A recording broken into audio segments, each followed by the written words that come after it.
Aló, muy buenas noches. Vamos a dar, por favor, unos minutos de tolerancia a toda la gente que todavía se está uniendo a la reunión, por favor, y en unos minutos comenzamos. Gracias.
Aló, muy buenas noches. ¿Me confirman, por favor, si estamos bien con el audio?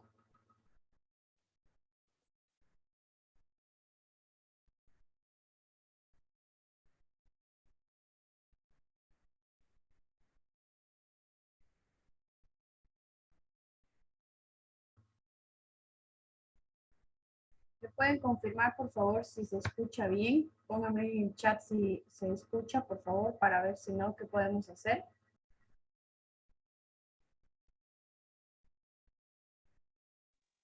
Sí, se escucha bien. Se escucha, doctora. Ya, muchas gracias. Ok, ya chicos. Entonces, pues les doy la bienvenida al último día de nuestro curso de lectura del electrocardiograma. Hoy día vamos a llevar los últimos temas, que es segmento ST, cardiopatía isquémica, alteración QT y también arritmias ventriculares, ¿ok? Vamos a dar entonces inicio, ya porque ya hay bastante gente conectada, más de la mitad, ¿no? Entonces vamos a comenzar, por favor.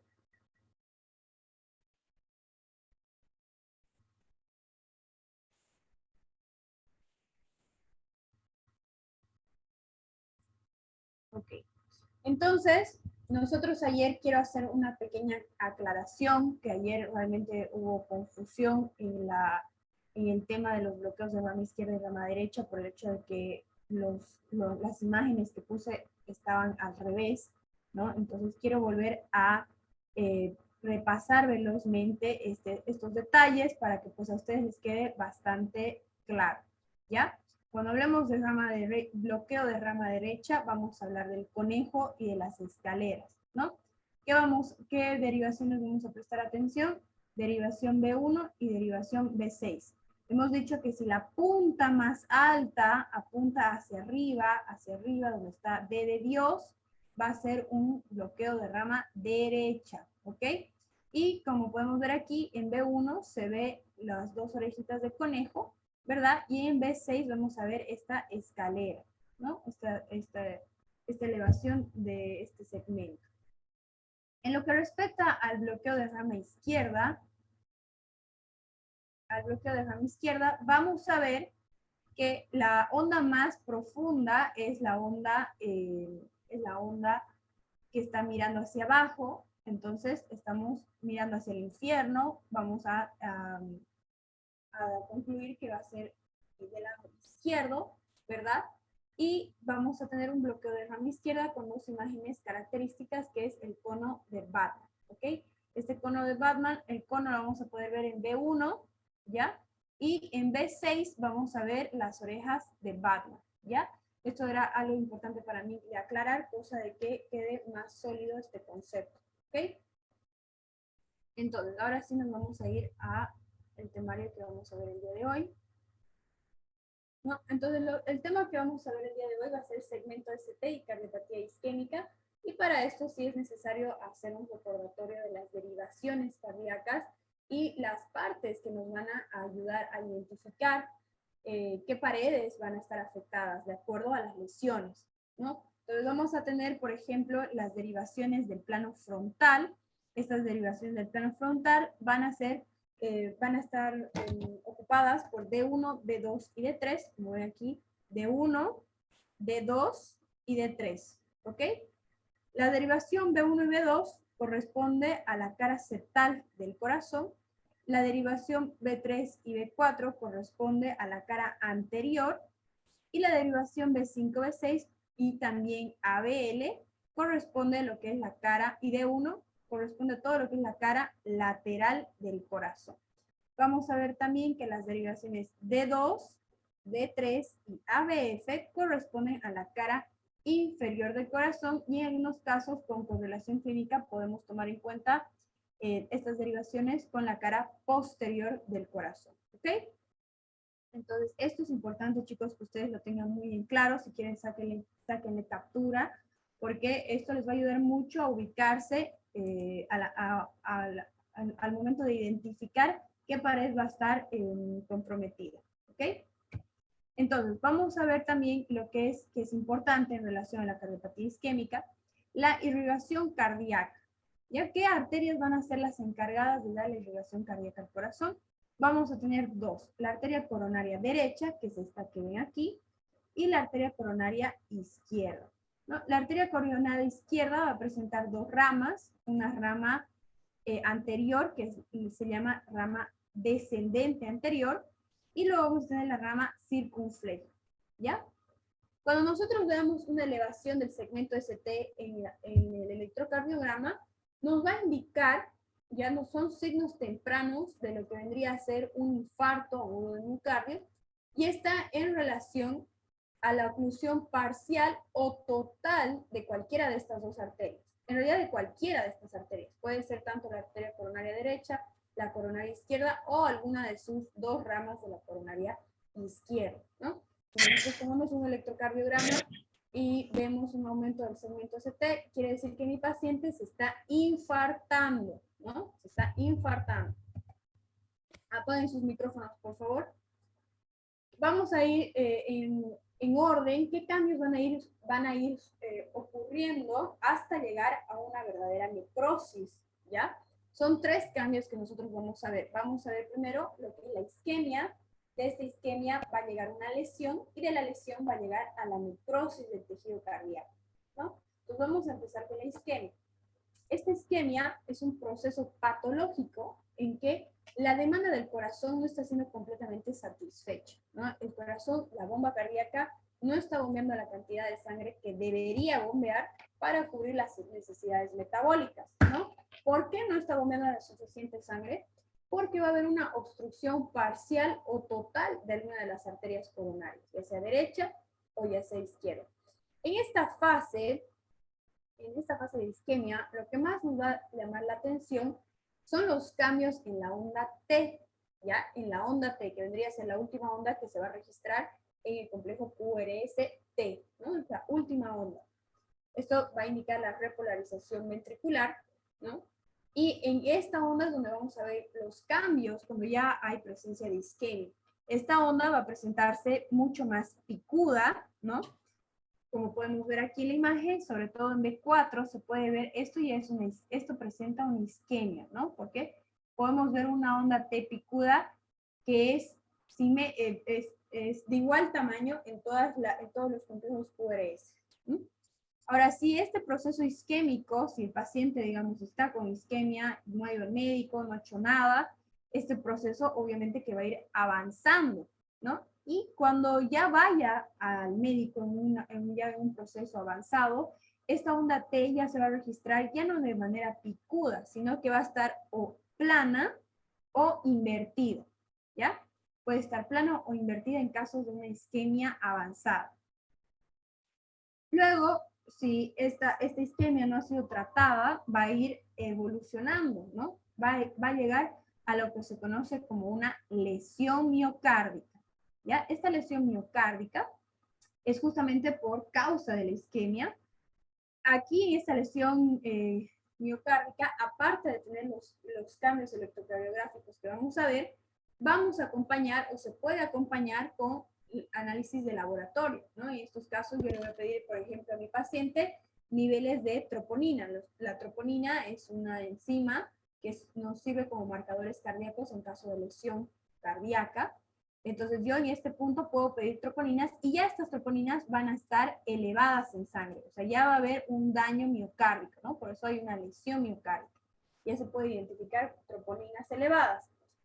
Esto, sin duda, ya esta lesión me va a causar una verdadera alteración del segmento ST, ¿no? Esta alteración, vamos a ver que hay de dos tipos. Hay una que va a irse hacia arriba, que se llama supradesnivel, y una que es hacia abajo, que se llama infradesnivel, ¿no? El segmento ST, si se eleva, es supradesnivel, y si va hacia abajo, es infradesnivel.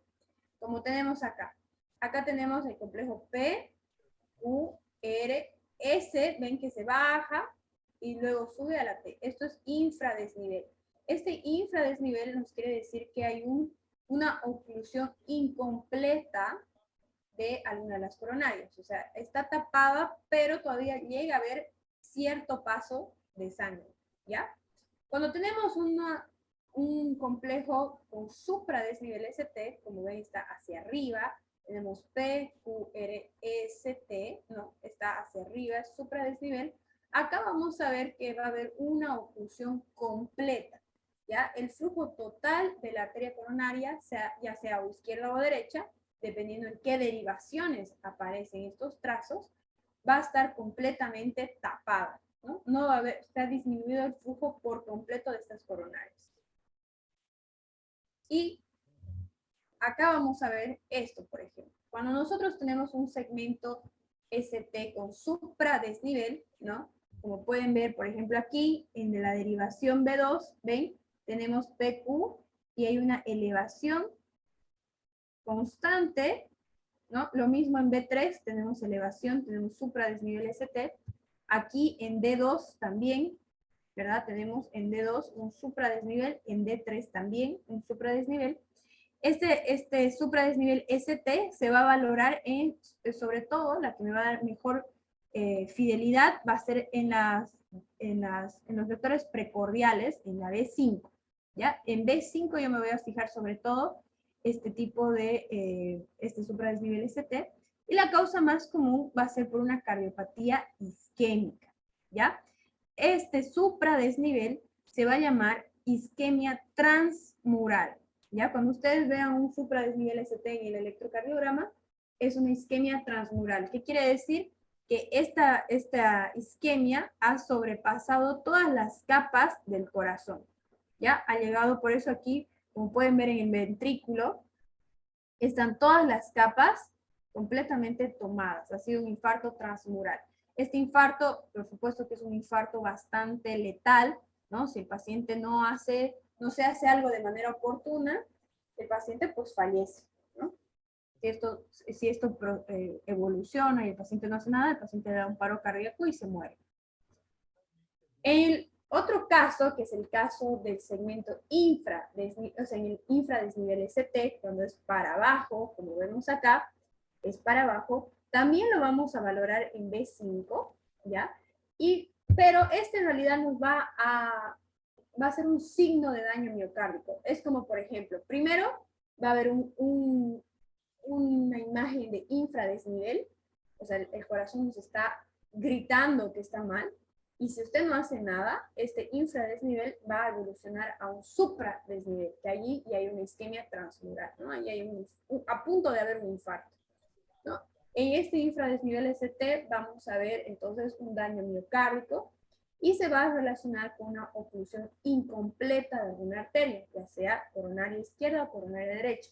Como ven acá, en este infradesnivel ST, no hay compromiso de todas las partes, o sea, todas las capas cardíacas, ¿no?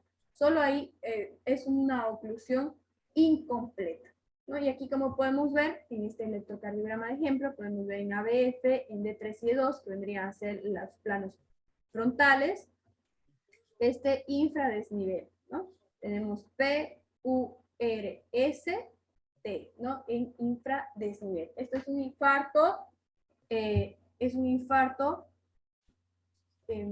es incompleto, ¿no? O sea, en realidad es una oclusión incompleta. Ya cuando el paciente pues no ha hecho nada, no ha acudido a emergencias, no ha podido recibir ningún tipo de tratamiento, pues de esta isquemia va a venir una lesión y luego va a venir una necrosis. Y ya cuando hay una necrosis, pues es muy difícil que el paciente podamos hacer algo verdaderamente efectivo para el paciente, ¿no? No todos los pacientes que les da un infarto se mueren, ¿no? En medicina no hay una regla absoluta para nada. Todos, o sea, sí puede haber excepciones, ¿no? En todos los casos, pero ya cuando hay una necrosis quiere decir que el ventrículo, o sea, esta lesión isquémica ha avanzado demasiado, ¿no? Ya va a haber una parte dañada del corazón que va a causarme cambios histopatológicos compatibles con necrosis. Y aquí, ya cuando hay necrosis, vamos a ver sobre todo alteraciones en la onda Q, ¿ya? En la onda Q. Eso es lo más importante. Vamos a tener dos tipos de manifestaciones. Vamos a tener lo que es la Q patológica y una onda QS. La onda Q patológica se va a caracterizar porque va a tener un mayor voltaje de lo normal va a ser mayor en 1/3 de su R correspondiente, ya va a ser más amplia.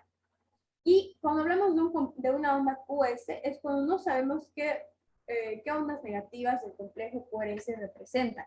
Por ejemplo, aquí tengo P, aquí tendría que ir la Q, que es negativa, P, Q, la R hacia arriba y la S hacia abajo, ¿verdad?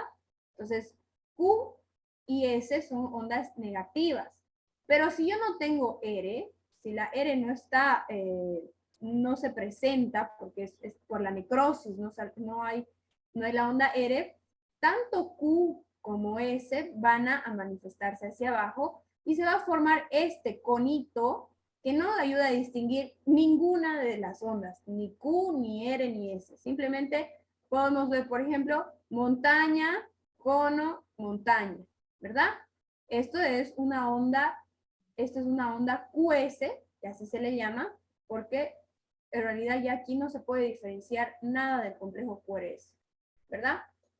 Esto ya es compatible con una cicatriz eléctrica. Ya aquí hay compromiso ventricular importante, ¿no? Porque no podemos ver nada, aquí no se distingue nada, no se distingue la Q, no hay R y tampoco se distingue la S, ¿no? Solo se ve un vector negativo amplio, por eso la flecha está mirando hacia abajo, ¿verdad? Y esto ya es compatible con una necrosis. Entonces, vamos a ver ejemplos. Por ejemplo, aquí vamos a ver que tenemos un supradesnivel ST, ¿no? O sea, es un infarto transmural, porque está yendo hacia arriba, una elevación ST, de B1 y B4, ¿no? B1 y B4 son justamente, van a ser vectores donde nosotros vamos a valorar la cara septal y la cara anterior. Entonces, si en la cara septal y en la cara anterior hay un infarto ST, supradesnivel ST, quiere decir que hay un bloqueo completo, ¿no? Entonces, este bloqueo completo puede existir en la arteria descendente anterior, en esta. ¿Por qué? Porque el infarto se está registrando justamente en esta área. Los electrodos, los vectores que me dan el segmento ST es de aquí adelante. ¿Y qué arteria irriga aquí adelante? La única que irriga es la descendente, ¿verdad? La descendente anterior. Entonces, nuestra posible oclusión total está ocurriendo justamente en esta arteria descendente anterior, ¿no? Este otro ejemplo, que también es de un supradesnivel ST, nos dice que hay esta presencia de ST en B1 a B6, que quiere decir que va a tomar la cara septal del corazón, la cara anterior y la cara lateral. Septal, anterior y lateral, ¿no? Casi todo este territorio. Entonces, si tenemos un supradesnivel ST, estamos hablando de igual manera de un bloqueo, de una obstrucción completa, ¿no? Porque por eso es ST, esto es una obstrucción ya transmural completa, y las dos arterias están afectadas, tanto la circunfleja como la descendente anterior.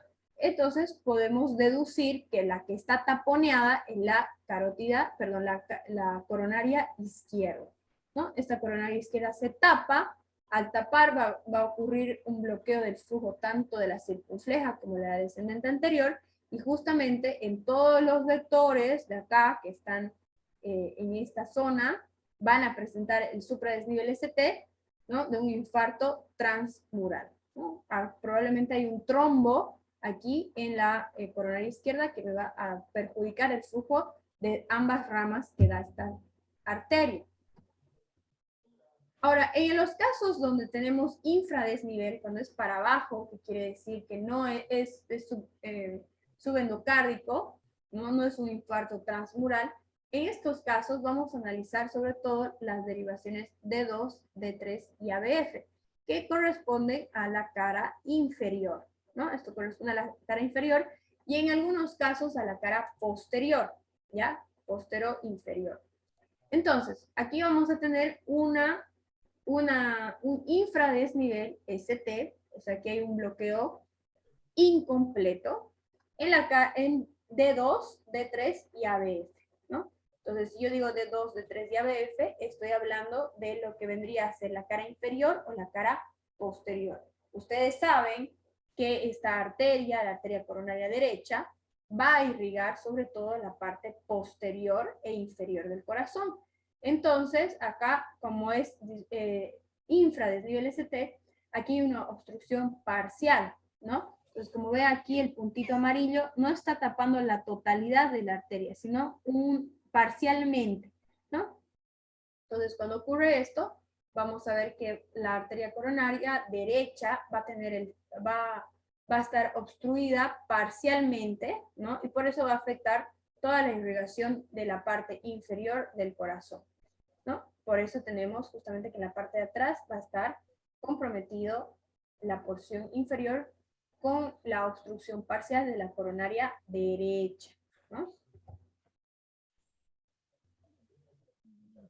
Aquí entonces es algo bien importante que ocurre en las isquemias, ¿no? En los cambios de segmento ST, que es una cuestión que se llama cambios en espejo, ¿ya? Estos cambios en espejo van a ser los siguientes. Estos cambios en espejo son, vamos a ver que en las derivaciones D2, D3 y ABF va a ver un supradesnivel, o sea, va a estar hacia arriba, ¿ok?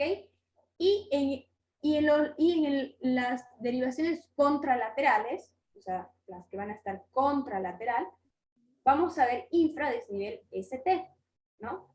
Las D2, D3 y ABF van a estar hacia arriba con supradesnivel, y las derivaciones que vienen al frente, ¿no? Como podemos ver aquí, ¿no?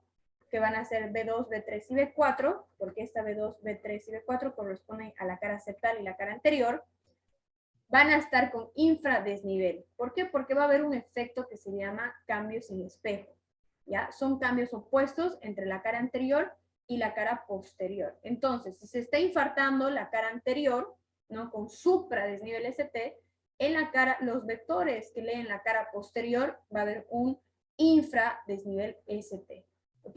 Eso se llama cambios en espejo, ¿no? Estos cambios en espejo generalmente también muchas veces pues confunden un poco, ¿no? Confunden un poco, pero ocurren, ¿no? Son cambios en espejo, cambios opuestos entre la cara anterior y la cara posterior. Hay que correlacionar, ¿no? Todo esto.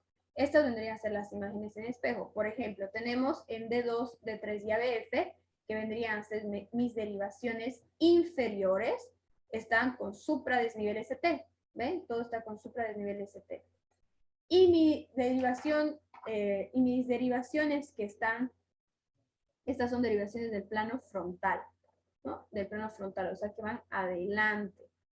Y las derivaciones que están posterior en la parte de atrás, como B3, ¿no? B1, B2, B3, AB, ABL, estas van a estar con el efecto de imágenes en espejo.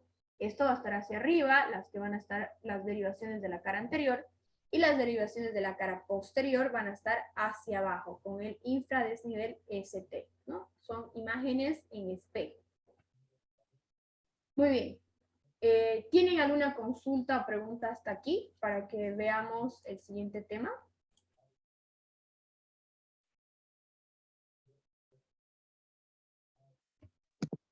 Doctora, una duda. En la imagen en espejo que usted menciona,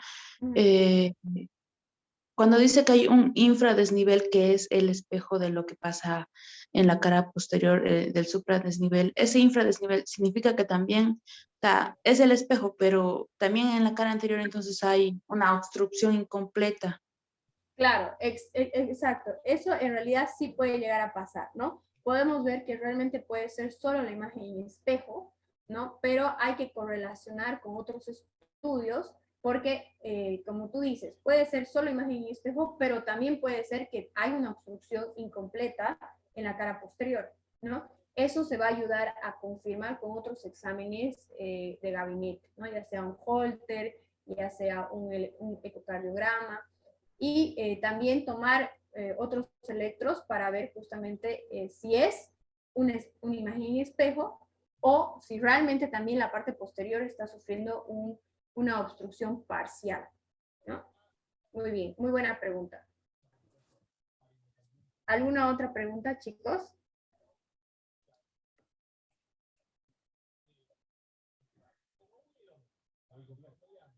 Ok, entonces nos vamos a ir, muchas gracias, vamos a irnos por favor al intervalo QT, ¿no? Este intervalo QT es justamente desde el principio de la despolarización ventricular hasta el fin de la repolarización ventricular, ¿no? Es todo, este diagrama nos va a mostrar todo lo que vendría a ser la actividad eléctrica de los ventrículos, ¿ya?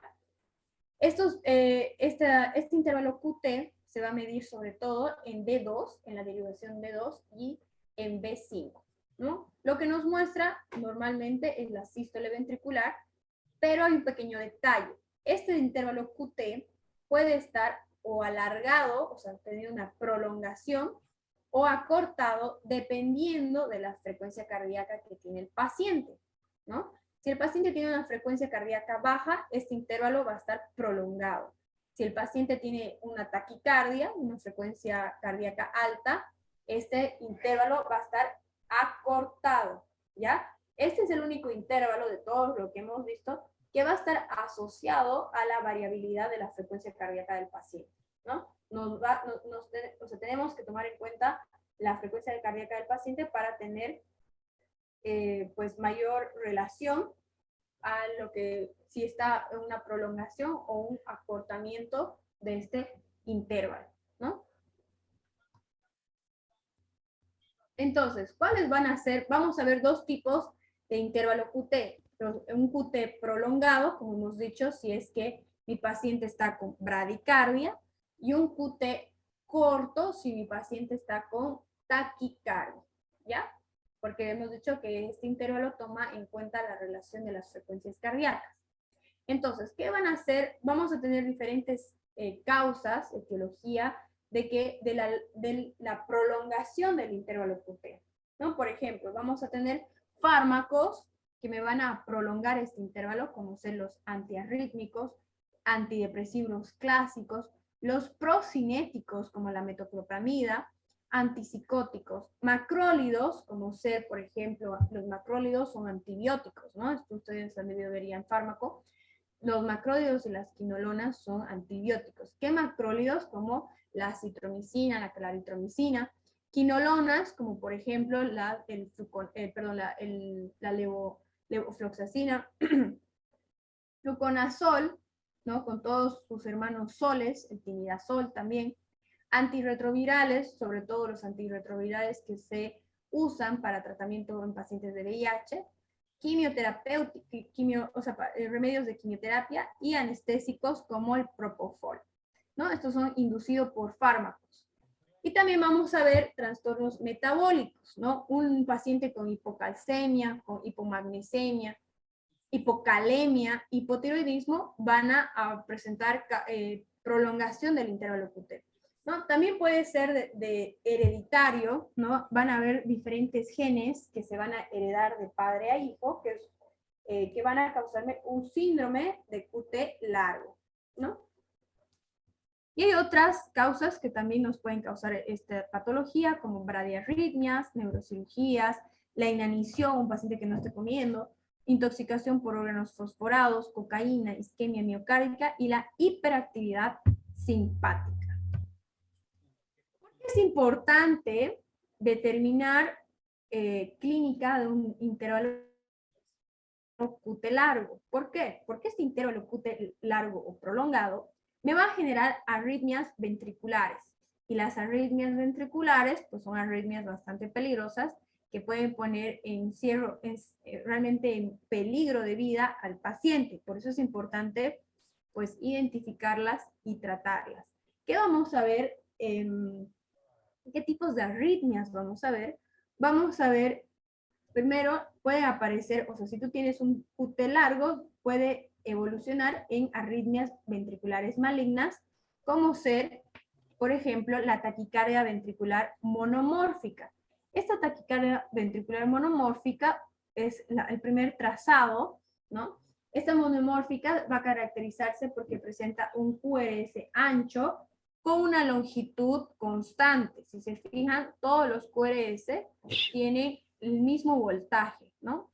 Son iguales, por eso es monomórfica, porque presentan la misma morfología en todos, ¿no?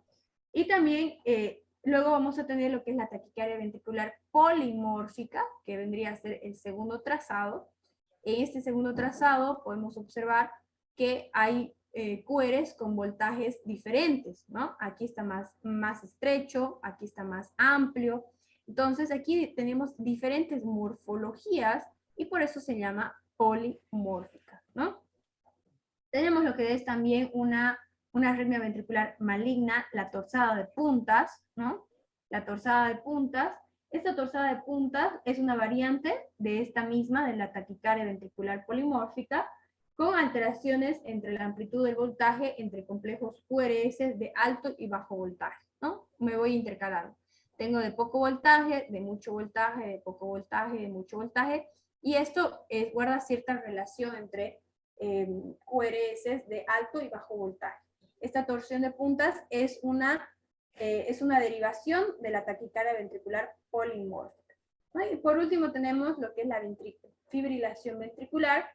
Esta presentación de taquicardia, perdón, de arritmia, es la más peligrosa de todas, ¿no? La fibrilación ventricular es súper peligrosa porque va a generar una actividad eléctrica totalmente desorganizada en los ventrículos, ¿no? Como pueden ver en el trazado, tenemos de voltajes diferentes, arriba hacia abajo, no guarda ningún tipo de asimetría. Es todo un caos la actividad eléctrica y esto, pues, por supuesto que predispone al paciente a una muerte inminente, ¿no? Porque hay una total desorganización de la actividad eléctrica del ventrículo, ¿no? Entonces, cuando usted tiene un intervalo QT prolongado, puede desarrollar este tipo de arritmias ventriculares malignas, ¿no? Cualquiera de estas. Entonces, ¿qué hacer? ¿Qué vamos a hacer cuando un paciente tiene un QT prolongado? Vamos a valorar principalmente lo que es la hemodinamia. Hay que ver si mi paciente está hemodinámicamente inestable o estable, ¿no? Si está inestable, lo que tenemos que ver que mi paciente no esté con hipotensión, alteración del estado de la conciencia, insuficiencia cardíaca, síncope, estado de shock, ¿no? Si mi paciente le hago un electrocardiograma, tiene un QT prolongado y presenta todos estos signos, pues mi paciente inminentemente está con una inestabilidad hemodinámica, ¿no? Quiere decir que ya, pues por supuesto, puede haber ya una instauración de cualquiera de estas patologías peligrosas, ¿no? Y ya, aquí podemos ver cómo el paciente se está descompensando. ¿Y qué vamos a hacer en esos pacientes? Pues vamos a darle fármacos vasopresores, vamos a instalar 2 vías de acceso para reposición hídrica con cristaloides y también en algunos casos vamos a tener que llegar a una intubación. Y como todo esto vamos a estabilizar al paciente.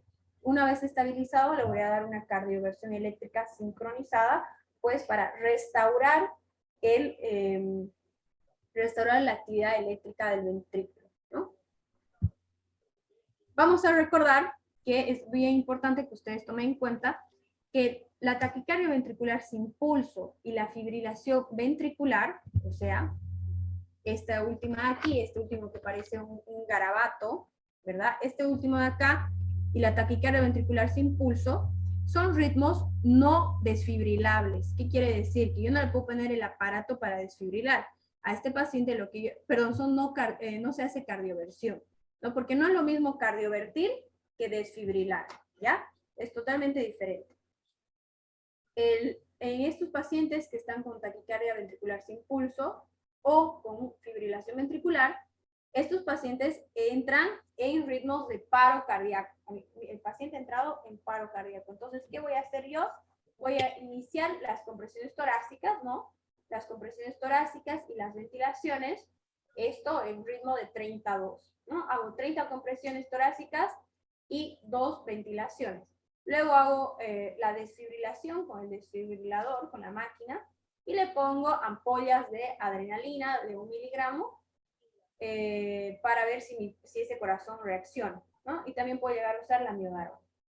Ahora, Si mi paciente está estable, en caso de que no sea necesario hacer todo lo que les he contado, simplemente le voy a dar remedios, ¿no? Voy a iniciar un tratamiento médico con amiodarona, lidocaína, el sulfato de magnesio, y voy a corregir causas desencadenantes, como alguno que otro fármaco, ¿no? Como hemos visto, había una lista extensa de remedios que te pueden causar este intervalo prolongado, entonces yo voy a suspender, por supuesto, inmediatamente esos remedios y dar tratamiento médico, ¿no?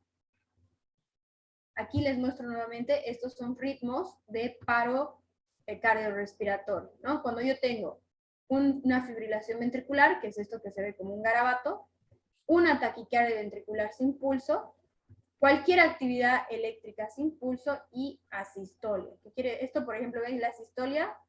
Y es cuando el paciente está por morirse, ¿no? Poniéndose una línea totalmente horizontal. En estos casos yo voy a dar compresión y ventilación, ¿no? Empiezo a hacer RCP, ¿no? Hay que hacer RCP. Vamos a hablar un poquito sobre lo que es el síndrome de QT largo. Este síndrome de QT largo es el síndrome que es hereditario, ¿no? Es hereditario. Esto va a suceder por una canalopatía congénita, arritmogénica, por mutaciones monogénicas, ¿no? Van a haber, pues, genes que van a sufrir mutaciones que van a ocasionar que mi paciente tenga este síndrome QT largo. Y va a causar lo que vendría a ser cruzada de puntas, que, como les dije antes, son ritmos peligrosos, ¿no? Son ritmos malignos, ¿no? Arritmias ventriculares malignas. La cruzada de puntas. Entonces, en este síndrome de QT largo vamos a ver alteraciones de la repolarización ventricular, por supuesto que va a haber una prolongación del QT, y estos son pacientes que van a tener arritmias ventriculares y muerte súbita, ¿no? Son pacientes que, por ejemplo, no sé, se están bañando y les da un paro cardíaco y se mueren ahí, ¿no? O, no sé, están corriendo, están caminando y ¡pum!, les da un paro cardíaco y se mueren inmediatamente, ¿no? También esto se da en bebés, ¿no? Hay muchas veces que los bebés están durmiendo y ya no despiertan más, ¿no? Esto se da, sus micrófonos, por favor. Esto se da en pacientes, por ejemplo, por eso las mamás también a veces siempre se están fijando si su bebé respira, porque esto también se da mucho en pacientes que son bebés que tienen gemelos, ¿no? Los gemelos, generalmente uno de los gemelos puede llegar a tener este síndrome QT y pues tener una muerte súbita, ¿no? La muerte súbita es, como su nombre lo dice, de un segundo al otro, sin presentar muchas manifestaciones clínicas, pues el paciente fallece, ¿no? Vamos a ver que va a estar también relacionado con los canales de calcio, sodio y potasio. Hay 10 tipos de este síndrome, ¿no? Por supuesto que no vamos a estudiar en esta charla los 10 tipos de síndromes, porque estos 10 tipos de síndromes pues van a estar relacionados con diferentes genes, ¿no? Entonces, por eso la penetrancia puede ser variable, porque hay 10 tipos. ¿Cómo vamos a diagnosticar este síndrome de QT largo? Pues hay que hacer al paciente un Holter. Este Holter es un análisis que se hace para valorar el comportamiento del QT en diferentes situaciones, ¿no? Hay que ver cómo está ese QT en un paciente cuando está en reposo, cuando está durmiendo, cuando está teniendo actividades como lo ponen, por ejemplo, en caminadora o en bici y le miden cómo está funcionando este QT. En emociones, también hay que ver cómo el paciente pues reacciona cuando está muy estresado, muy enojado, muy triste, y también analizar la variabilidad de la frecuencia cardíaca. Vamos a hacerle pruebas de esfuerzo, ¿no? Pruebas de esfuerzo para valorar cómo se pone, cuál es el comportamiento, cambios que puede tener este síndrome QT, y por supuesto hay que hacer un tamizaje genético a familiares de primer grado, o sea, tu papá y tu mamá y tus hermanos, ¿no? ¿Cuál van a ser? Vamos a tener diferentes patologías que me van a aumentar el riesgo de tener un síndrome de QT largo. Por ejemplo, pacientes que nacen con sordera congénita, o sea, nacen sordos, tienen más probabilidades de tener un síndrome QT prolongado, por lo tanto tienen más probabilidades de tener una muerte súbita, ¿no? pacientes que tengan síncopes recurrentes por taquiarritmias, pacientes que tengan bloqueos, como el tema que hemos visto el primer día, bloqueos AB auriculoventriculares de segundo grado, alteraciones de la onda T, ¿no? Todos estos pacientes van a tener un riesgo de desarrollar un síndrome QT y obviamente morir por una muerte súbita. ¿Qué es lo que le vamos a decir? ¿Qué le vamos a recomendar a mi paciente? Nosotros le vamos a decir que haga ejercicios, sobre todo la natación, ¿no? Porque la natación es un ejercicio muy noble para el corazón. Vamos a evitar desencadenantes, o sea, el consumo de fármacos, ¿verdad? Evitar consumo de fármacos que prolonguen el QT. Y en pacientes que tengan este síndrome, pero que sean asintomáticos, vamos a hacer simplemente controles y vigilancia, ¿no? ¿Qué remedios le vamos a dar a este paciente? Le vamos a dar beta bloqueantes, ¿no? Estos beta bloqueantes que disminuyen la mortalidad, o sea, el riesgo de que el paciente se muera, ¿no? Son fármacos de primera línea, o sea, lo primero que yo voy a recomendar darle a mi paciente. Como podemos utilizar el atenolol y el propanolol, que son los más comunes en nuestro medio, y esto también va a ayudar a que haya una frecuencia cardíaca menor de 130, o sea, va a prevenir las taquiarritmias, ¿no? Las taquicardias, que obviamente si tienen alguna diferencia en un complejo normal, estas taquicardias se pueden convertir en taquiarritmias, ¿no? Vamos a darle también bloqueadores de los canales de sodio, ¿no? Y también suplementar con potasio, ¿no? Con potasio, suplementos orales y ahorradores de potasio, porque se ha evidenciado que estos remedios van a acortar este QT, ¿no? Que en realidad el problema es que esté largo. Entonces, le vamos a dar toda la medicación necesaria para que tenga un acortamiento de QT.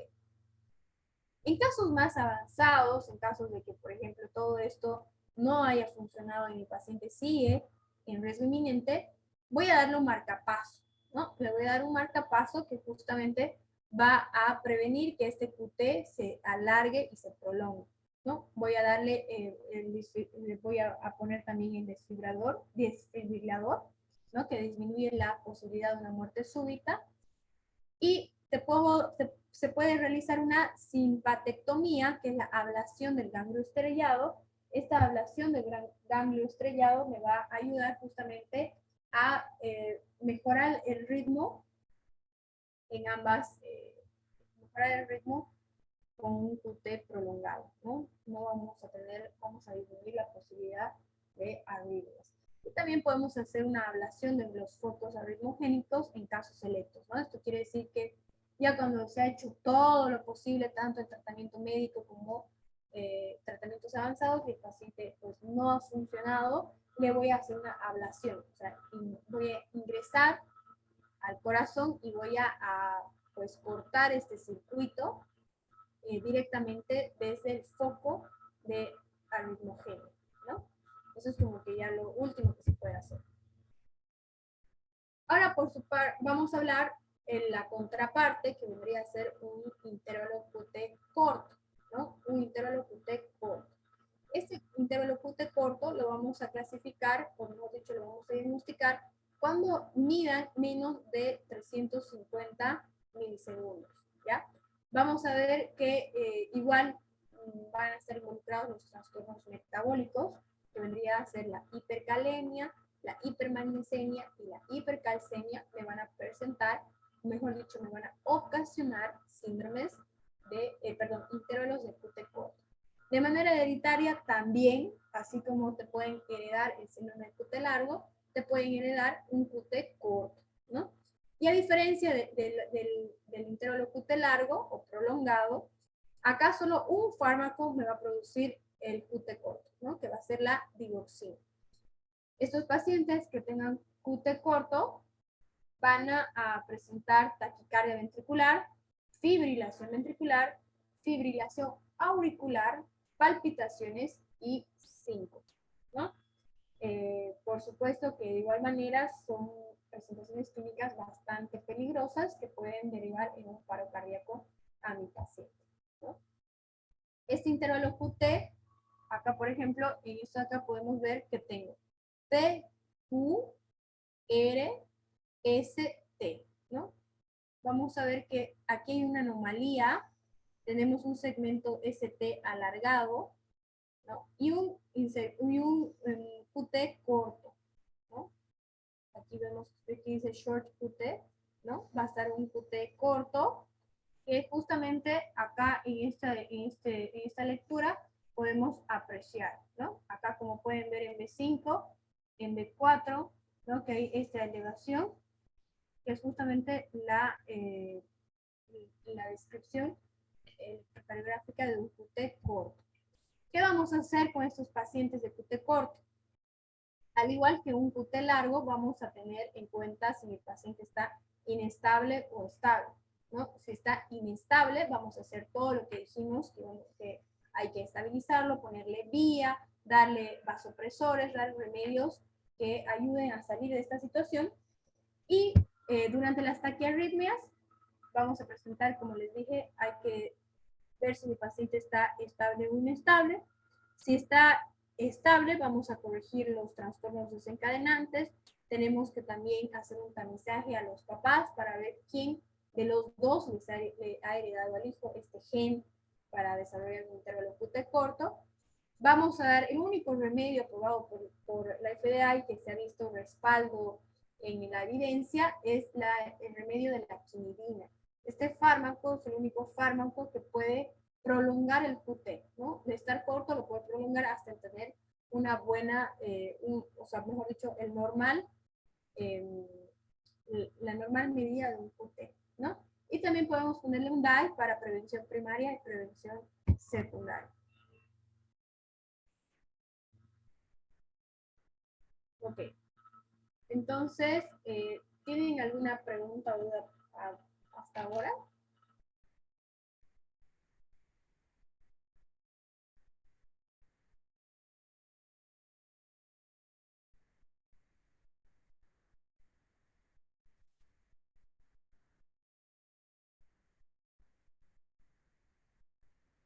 Ok, entonces, vamos a comenzar, por favor, con el último tema, que vendrían a ser arritmias ventriculares. Si se dan cuenta, casi todo lo que hemos visto hasta ahorita, bueno, igual lo he acomodado de esa manera en los 3 días, una patología tiene relación con la otra, ¿no? Si se arruina o se modifica algún intervalo que corresponde tanto a aurícula como ventrículo, pues me va a generar patologías asociadas, ¿no? Entonces, vamos a comenzar con el último tema, que vendría a ser las arritmias ventriculares. Estas arritmias ventriculares justamente van a ocasionar cambios solo en el ventrículo, ¿no? Se caracterizan por tener alteraciones del ritmo que van a estar originadas en la parte distal de la bifurcación de las vejís, ¿ok? Acá, por ejemplo, los estímulos ventriculares no van a ser conducidos por el sistema de conducción intraventricular, y justamente esto es lo que me va a ocasionar un QRS ancho, ¿ya? Van a haber estímulos ectópicos. ¿Qué quiere decir? Que estos estímulos para activar el ventrículo no van a venir de las vejís, que es de donde deberían venir, sino que van a ser estímulos que van a ser ectópicos, van a venir de cualquier otro lado, ¿no?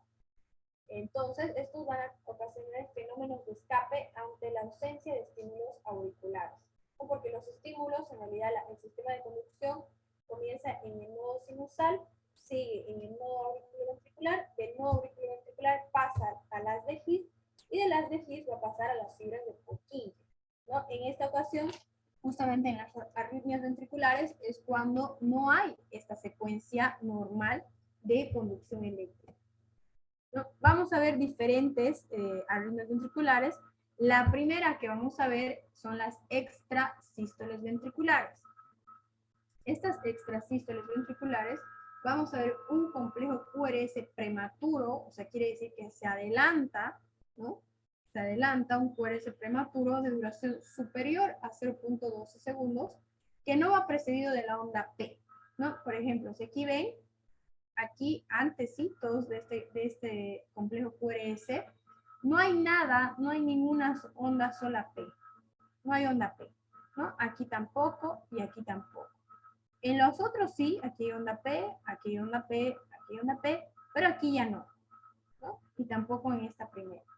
El segmento ST y en la onda T va a presentar igual una morfología alterada, porque si se fijan, aquí abajo esta onda T está extraña, ¿no? Aquí también, ¿no? Va a haber una alteración en el segmento ST y en la onda T como tal, ¿no? Tras el extrasístole ventricular se va a producir un retardo hasta la aparición del ritmo basal, considerado como una pausa compensadora, ¿no? Por ejemplo, acá tengo en la extrasístole, ¿no? Y aquí tengo una pausa, vean que son como 2 cuadrados grandes, que no hay actividad eléctrica, ¿verdad? Y luego continúa. Continúa. Extrasístole, pausa compensatoria, ¿no? Y a esto es a lo que hace referencia. Esas son las extrasístoles ventriculares. Estas extrasístoles ventriculares pueden estar causadas en pacientes con cardiopatías, ¿no? Cardiopatía isquémica, miocardiopatía, pero también puede estar en pacientes que tengan otro tipo de patologías no asociadas al corazón. Por ejemplo, infecciones importantes, ya sean de pulmón, de riñón, de hígado, pueden producir que mi paciente, o sea, sea tal la infección que va a hacer que mi paciente entre en una extrasístole ventricular, ¿no? Pacientes con isquemia, el estrés también es una condición que liberamos tanto cortisol cuando estamos estresados que va a llegar a afectar el corazón, ¿no? Me puede desencadenar una extrasístole ventricular y también tóxicos, ¿no? Diferentes tóxicos como por ejemplo los órganos fosforados me pueden llegar a ocasionar extrasístoles ventriculares. Vamos a tener diferentes tipos de extrasístoles, ¿no? Aquí vemos 5 tipos. Vamos a ver el aislado, el pareja, taquicardia, bigeminismo y trigeminismo, ¿no? En el aislado quiere decir que no hay ninguna periodicidad, ¿ya? No cumple ninguna periodicidad, o sea, no hay como acá, por ejemplo, tenemos esta extrasístole, pero de ahí todo está normal, ¿no? Esto es un cambio aislado. Tengo extrasístole y de ahí todo con normalidad. Luego vamos a tener lo que es el pareja. Este pareja aquí quiere decir que hay 2 extrasístoles asociadas una detrás de la otra, ¿no? 2 extrasístoles consecutivas. Aquí tengo una y aquí tengo la otra. Cuando nosotros hablamos de taquicardia, es cuando vemos 3 extrasístoles consecutivas, ¿no? Aquí están las 3 extrasístoles consecutivas. Y cuando hablamos de bigeminismo y de trigeminismo, quiere decir que cuando cada QRS basal es seguido por una extrasístole, ¿no? Aquí tengo un QRS normal, extrasístole. Un QRS normal, extrasístole, ¿no? Y el trigeminismo es cuando tengo un QRS, 2 QRS normal y el extrasístole, ¿ok? Entonces tengo aquí 2 normales, me toca extrasístole. 2 normales, me toca extrasístole. Esto se llama taquicardia, arritmia extrasístole ventricular de tipo trigeminismo, ¿no? Luego vamos a tener otro tipo de arritmia ventricular, que es el ritmo de escape ilioventricular. Este ritmo de escape ilioventricular va a tener esta imagen característica que si se fijan es como si tuviéramos sillas, ¿no? Si yo, esta es la silla, ¿no? Este es el respaldar, donde me siento y la pata, ¿no? Y el respaldar, donde me siento, pata. Esto se llama ritmo de escape ilioventricular. Este tiene un ritmo rítmico porque si se fijan, todos guardan asimetría. No hay de diferentes, o sea, de diferentes formas. Todos son la misma forma, ¿verdad? Y todos van a presentar un QRS ancho y no van a tener ondas P. Aquí no hay ninguna onda P, ¿no? Esto, por ejemplo, sí también se puede evidenciar en lo que son las derivaciones precordiales, ¿no? Y también va a aparecer esta arritmia ventricular, a diferencia de las otras que vienen con taquicardia, ¿no? O sea, son ritmos rápidos, este va a ser un ritmo lento, ¿ya? Aparece en ausencia de ritmos ventriculares o ante una bradicardia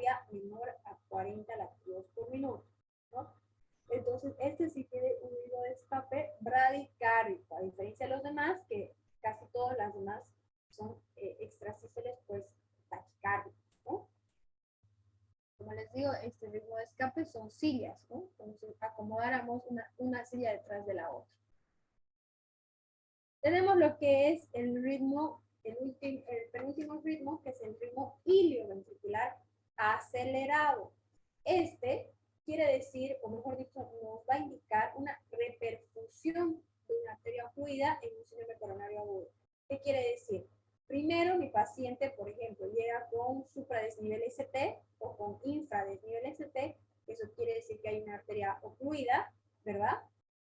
Y le hago el control, no sé, de aquí a 6 horas o de aquí a 8 horas, y me da esta imagen. Ya no me da un supradesnivel ST, sino me da este tipo de imagen.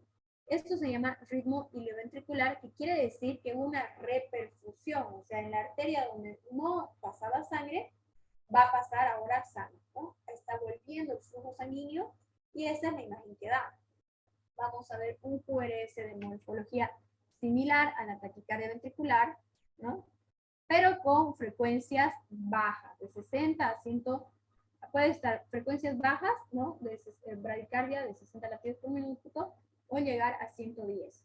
Tiene un inicio y un fin gradual, ¿no? Por ejemplo, acá vemos que están mis complejos QRS de amplia, o sea, con amplitud aumentada y luego disminuye y chao.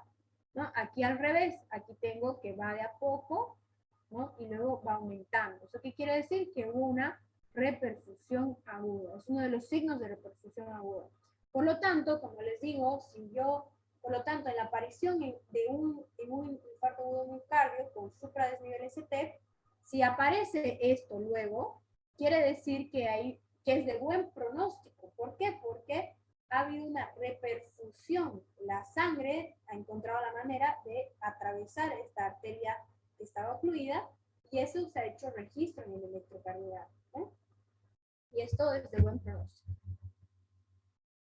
Tenemos luego lo que es la taquicardia ventricular. Esta taquicardia ventricular, vamos a estudiar ahorita que tanto la taquicardia como la fibrilación ventricular son patologías, chicos, súper peligrosas en el corazón, ¿no?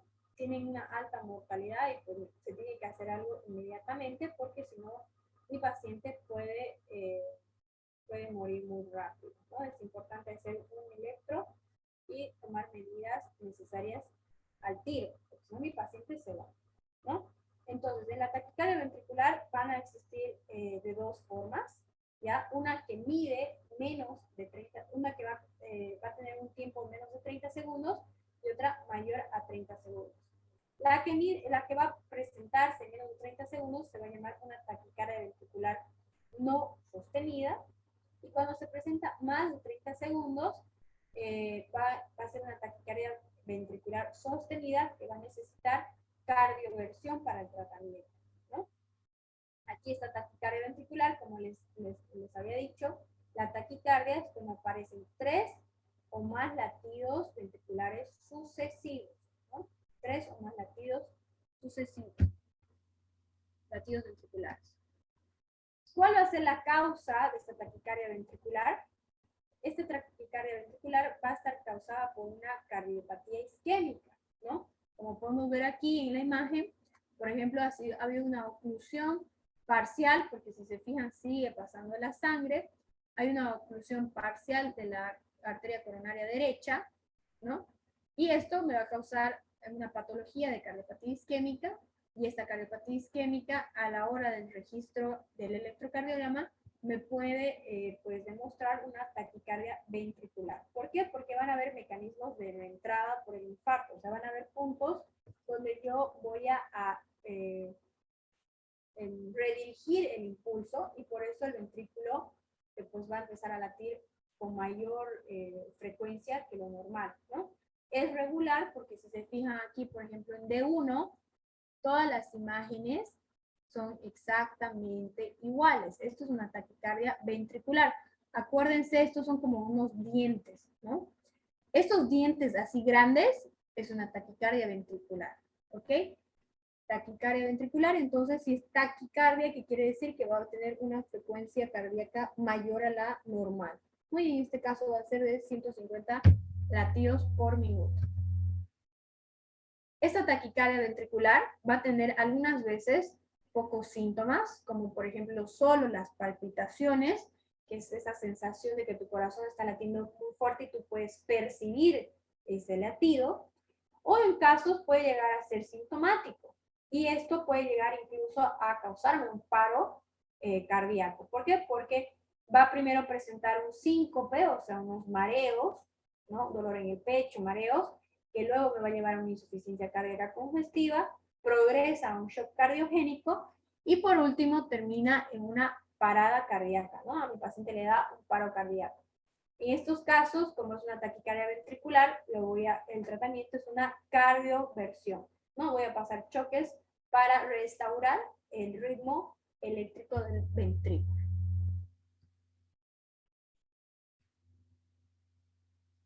Acá en la taquicardia ventricular vamos a encontrar, chicos, dos formas, ¿ya? Podemos encontrar una taquicardia ventricular monomórfica o una taquicardia ventricular polimórfica. Cuando nosotros hablamos monomórfica, ¿qué quiere decir? Que tiene la misma morfología.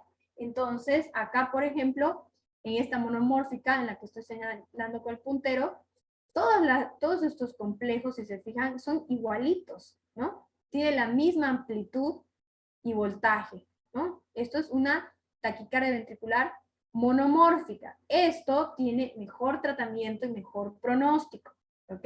Esta tiene mejor tratamiento y mejor pronóstico que la polimórfica. La polimórfica va a ser cuando ustedes van a ver, por ejemplo, complejos de alto y bajo voltaje, de diferente amplitud. Miren, por ejemplo, esta está gigante y luego aquí la tercera es una pequeña. Entonces, aquí presenta diferentes morfologías y por eso se llama polimórfica. Justamente la torsada de puntas o torsada de points es una taquicardia ventricular polimórfica, ¿no? Porque tiene diferentes complejos con diferentes voltajes y diferente amplitud, ¿no? Es diferente. Por último, la última arritmia ventricular que vamos a ver el día de hoy es la fibrilación ventricular. De todas las arritmias ventriculares que hemos visto, chicos, esta es la peor de todas. Si en tu monitor se ve esto con tu paciente, tienes muy poco tiempo para hacer algo y tienes que hacerlo rápido y efectivo porque si no tu paciente se va, ¿no? Esto es como que ya el corazón le está gritando, ya no da más para decir que cualquier rato se desenchufa y se apaga la máquina, ¿no? Acá vamos a ver, por ejemplo, que en la fibrilación ventricular va a haber una taquicardia inminente, ¿no? El paciente, imagínense, está a 250, su frecuencia cardíaca son 250 latidos por minuto, o sea, eso estaba yendo, pero como máquina, ¿no? Porque lo normal, ¿cuánto es? O sea, lo normal aproximadamente son 72 latidos por minuto. Y este paciente está haciendo 250 latidos por minuto. Por supuesto que en cualquier momento la bomba cardíaca, chao, ¿no? Aquí además, aparte de ir súper rápido, va a tener una irregularidad morfológica, ¿no? Podemos ver que vamos a ver ondas que van chiquitas, grandes. Aquí ya no se distingue absolutamente nada, ¿no? No se distingue la onda P, no se distingue complejo QRS, ni onda T, ni absolutamente nada, ¿no? Aquí, perdón, acá vamos a ver que esto lleva a la pérdida absoluta de la contracción cardíaca por una disociación de la actividad eléctrica ventricular, ¿no? Acá sin tratamiento el paciente seguro que se muere, ¿no? Seguro que fallece. No se van a distinguir, como les digo, ningún tipo de onda, no se distingue nada. El trazado está completamente irregular en todas las derivaciones, ¿no? No es que hay en una veo súper bien mi complejo QRS y en B3, B4 veo esto, no. El trazado irregular existe en todas las derivaciones que justamente me va a convalidar la sospecha de que hay una morfología caótica, ¿no? Hay una actividad eléctrica completamente irregular. Esto va a estar causado por cardiopatía isquémica, ¿no?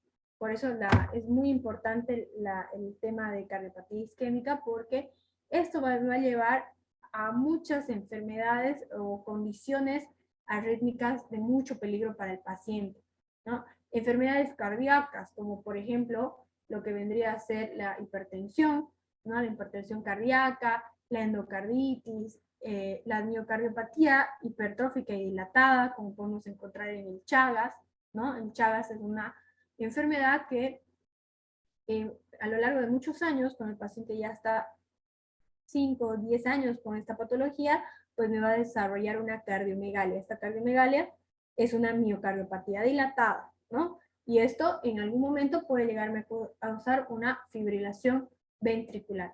El tratamiento, si mi paciente llega, yo le hago un electrocardiograma y veo esto, inmediatamente hago una desfibrilación eléctrica, ¿no? No es lo mismo cardiovertir que desfibrilar, ¿no? La desfibrilación es cuando ya, o sea, esto es como una corriente que va a abarcar todo el corazón, o sea, lo voy a como reiniciar y a ver si así se ordena su actividad eléctrica, ¿no? En cambio, la cardioversión van a ser en puntos específicos, no va a ser un choque en todo el corazón, son en puntos específicos que sirven para arritmias no tan letales como esta, ¿no? La desfibrilación eléctrica. Esto es ya cuando, por supuesto, mi paciente puede entrar en paro y yo tengo que desfibrilar, ¿no? Ok. Muy bien, chicos. ¿Tienen alguna consulta o pregunta que quieran que les haya quedado?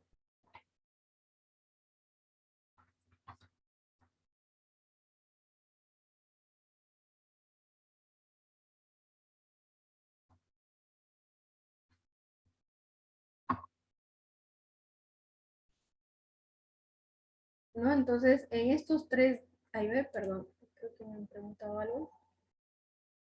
La imagen en espejo, ya. Un segundo que voy a buscar esa.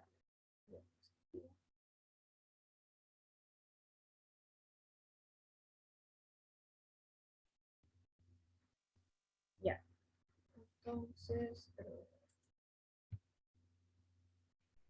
Entonces, la imagen en espejo, chicos, es cuando, por ejemplo, yo voy a tener un infarto en la pared anterior, ¿no?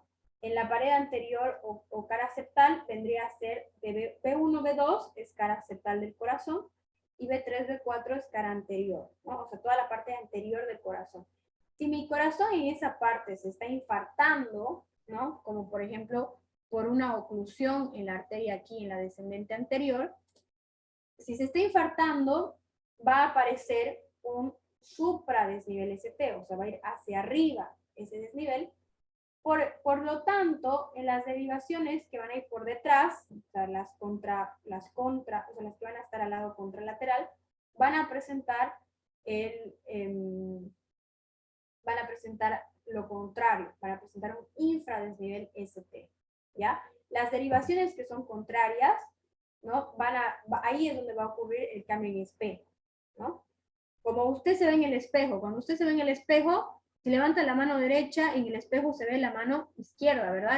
Hay un efecto espejo, que eso no quiere decir que está lesionado ese lado, sino que por un efecto espejo, el electrocardiograma lo va a registrar de esa manera, ¿no? Por ejemplo, acá dice que en D2, D3 y ABF, que vendría a ser, esto es la cara inferior, la cara de abajo, van a tener un compromiso coronario de supradesnivel, ¿no? La cara de abajo. Por lo tanto, la cara de arriba, que vendría a ser la cara anterior, que corresponde a B2, B3 y B4, va a tener la imagen opuesta. En vez de ser un supradesnivel, va a generar un infradesnivel ST, ¿no? Que refleja justamente el daño que está teniendo la pared inferior. Ahora, como dijo su compañera, el hecho de que yo tenga estos dos, ¿no? O sea, tenga mi imagen en espejo, como lo tengo aquí, esto no me descarta la posibilidad de que justamente estas derivaciones estén con un infarto infradesnivel ST. Pueden estar, aparte de tener una imagen de espejo, pueden presentar esta patología, pero como les digo, hay que correlacionar y además verificar con otro tipo de estudios si verdaderamente ambas paredes están sufriendo un infarto independiente o si solo una está sufriendo el infarto y la otra pared solo está siendo espejo de esto, ¿no? Para eso se usa otros estudios que van a colaborar y corroborar la sospecha diagnóstica, ¿no? Pero generalmente, como les digo, si en el lado derecho se está infartando con supradesnivel ST, en el lado izquierdo, o sea, los vectores del lado izquierdo van a reflejar infradesnivel ST, ¿no? Si me estoy infartando en la cara de adelante, en la cara de atrás va a ir lo contrario, ¿no? Este efecto espejo, del lado izquierdo, del lado derecho, del lado anterior, del lado posterior, del lado superior y del lado inferior, ¿no? Es justamente el efecto espejo, pero que tiene que ir correlacionado, ¿no? Tiene que ir correlacionado a la clínica del paciente, a otros exámenes, pero generalmente si está infartado al lado derecho, yo en el lado izquierdo voy a ver lo contrario, ¿no? O al revés, si estoy infartándome en el lado izquierdo, en el lado derecho voy a ver la imagen en espejo. Ahora, si me estoy infartando en el lado derecho y en el lado izquierdo veo el espejo y en la cara posterior también tengo infradesnivel, obviamente que aquí voy a distinguir que en la cara posterior mi paciente también se está infartando, porque no hay efecto espejo entre la cara derecha y la parte posterior, porque ahí no hay cómo sea espejo, tiene que ser paralelo, ¿no? Pared izquierda, reflejo, pared derecha. Pared anterior, reflejo, pared posterior. ¿Ok? Tiene que ser, pues tiene que haber simetría en eso, ¿no? No sé si tal vez me dejo entender o quieren que repita algo más, por favor.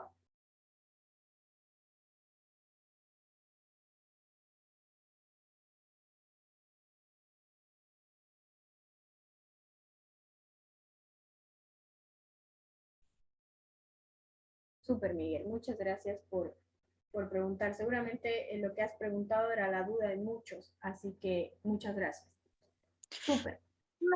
Una última duda. Dime. Siempre vamos a hablar, cuando hablamos de esta imagen en espejo, siempre se va a hablar de que, o sea, el infarto que realmente se da es un supradesnivel, nunca va a poder ser un infradesnivel. Claro, el O- supradesnivel tiene más prevalencia porque el supradesnivel es cuando ya el infarto ha tomado todas las capas, ¿no? Entonces, ha tomado todas las capas y ese va a ser el que vamos a tomar en cuenta primero, ¿no? ¿Por qué? Porque justamente este que ha tomado todas las capas, que es el supradesnivel, es más peligroso, ¿no? Que el infradesnivel, que es solo que es una obstrucción parcial, ¿no? Eso nos da tiempo de hacer otras cosas. En cambio, en un supradesnivel quiere decir que hay un infarto transmural, atravesó todas las capas y hay que hacer algo inmediatamente, ¿no? Porque va a causarme una complicación muy grave en el paciente.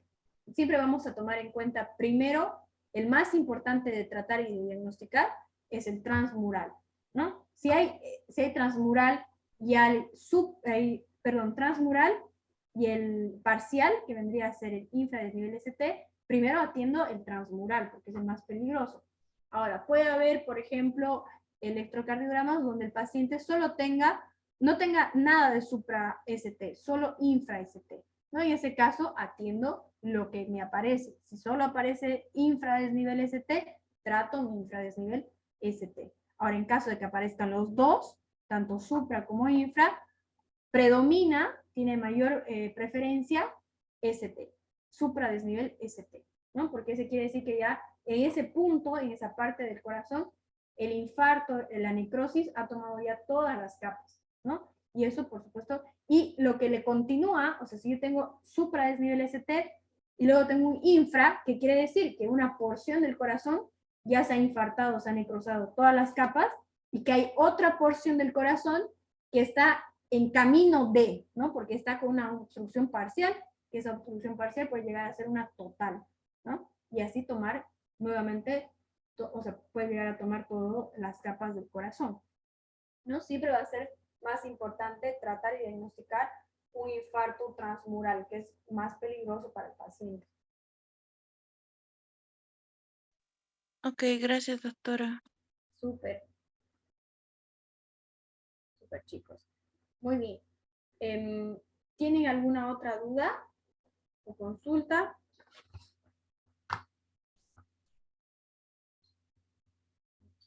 Voy a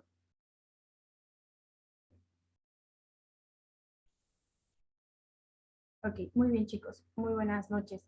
Bueno, yo les agradezco por el tiempo. La verdad es que ha sido bastante interesante para mí dar esta charla. Espero que haya sido de su agrado y que les sirva mucho para interpretar electrocardiograma. No es fácil, no se frustren. Al principio no es fácil, incluso para médicos pues ya graduados, no es fácil el electrocardiograma.